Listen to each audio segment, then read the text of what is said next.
play in Bryant-Denny Stadium. Big state rivalry means to a lot of people.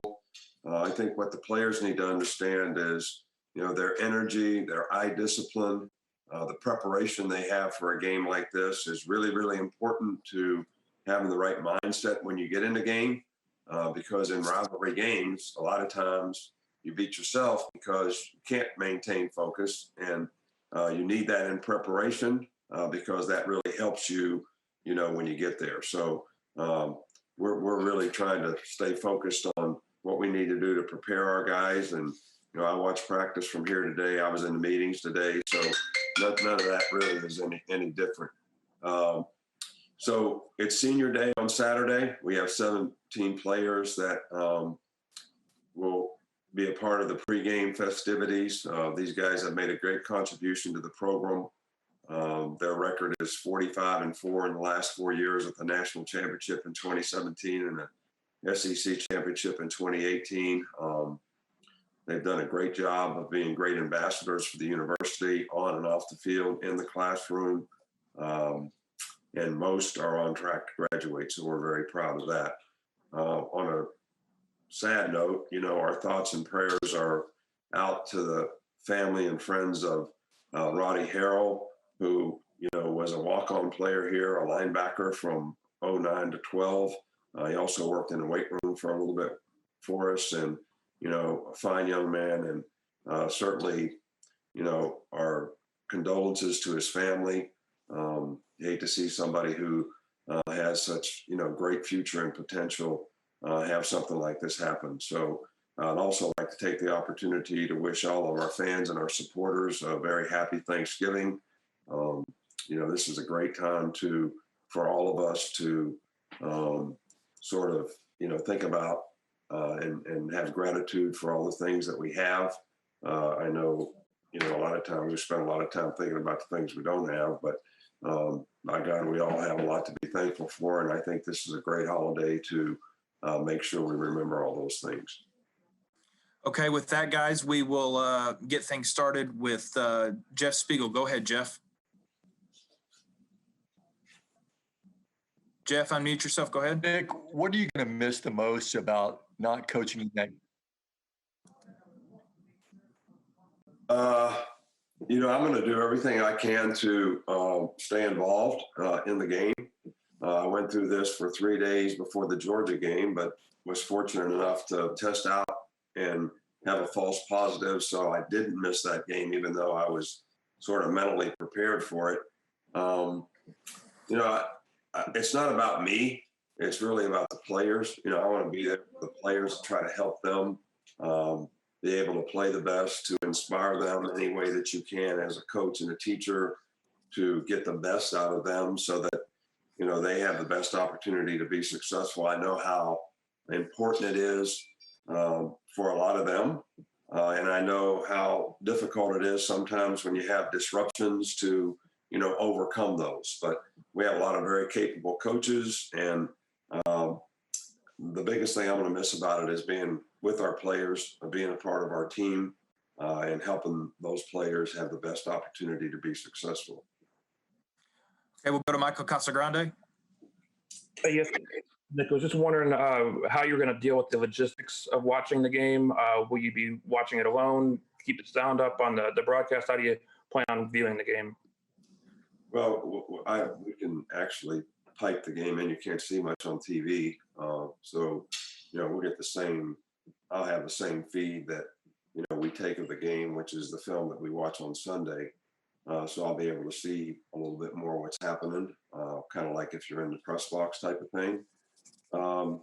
So I can't really have any communication during the game or at halftime. So, we'll do the best we can to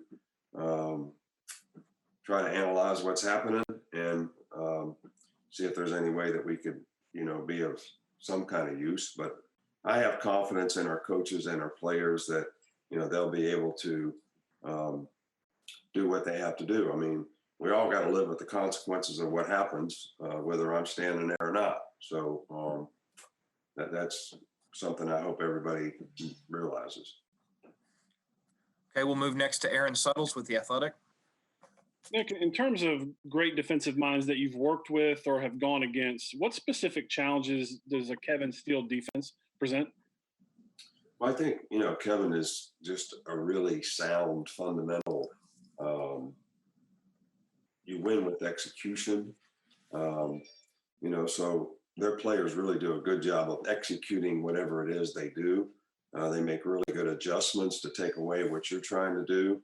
And the players play hard and they play with a lot of toughness. So, and I think those are, all signs of, Kevin's leadership. But it's always a challenge to play against him, that's for sure. And I'm sure it won't be any different Saturday. Okay, we'll go to Dennis Dodd with CBS. Nick, you took in Steve Sarkeesian as an analyst at a kind of down low point in his career. How has he remade himself as a coach to the point that, you're kind of trusting him at this point? Well, I mean, Sark has done a wonderful job. I mean, he did a wonderful job when he was here as an analyst. Went on to do what I thought was a pretty good job in Atlanta as coordinator for the Falcons. We were excited to get him back.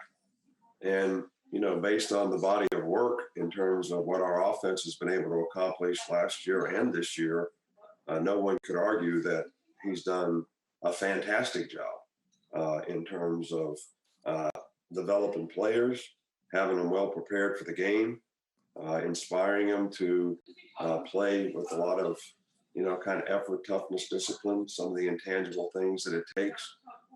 We all probably contribute to that. I mean, everybody on the team tries to contribute to that, every coach on the team.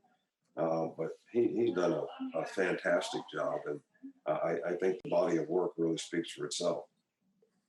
Okay, we got time for two more. We'll go to Jared Oliver. Hey, Coach, I hope you're feeling better soon. Have you been able to speak to the team about the challenges of 2 straight Iron Bowls having having some major adversity with Tua out with a hip injury last year, and then now this year you won't be on the sideline? Have you had an opportunity to talk to the team about overcoming these challenges? Not specifically for this game. I think we've talked about that when we've lost really good players, when we lose them, how it creates an opportunity for somebody else to step up and play well and create value for themselves. And that's, what we did last year when Tua got hurt and Mac had a chance to step in, not specifically for this game. Same thing we did when, Jalen Waddle got hurt at Tennessee. So, the players have tried to respond and done a pretty good job relative to the guys that have taken their place. So, we don't ever want to see anybody get injured, but we also want to be very positive with the players who are remaining in terms of what they can do and need to do to try to perform well, in the game. And we want everybody to be playing 100% in terms of their effort, their toughness, their discipline, focus to execute, all the intangible things that you want to play with. So you can't ask for more than that. So if we can get that out of our players, I'm always, able to sort of deal with whatever the outcome is. And we'll finish up with Tony Sakalas. Tony, go ahead. Okay, well, we can't hear you, Tony, so we're going to have to wrap up. Coach, I know you've got things to do. I appreciate your time. Okay, guys, thanks so much. I appreciate you. Appreciate everyone's concern out there for me, but I'm doing fine. Thank you. And I wish everybody another happy Thanksgiving. Thank you. Thanks, Nick. Thanks, Josh. Thanks, guys.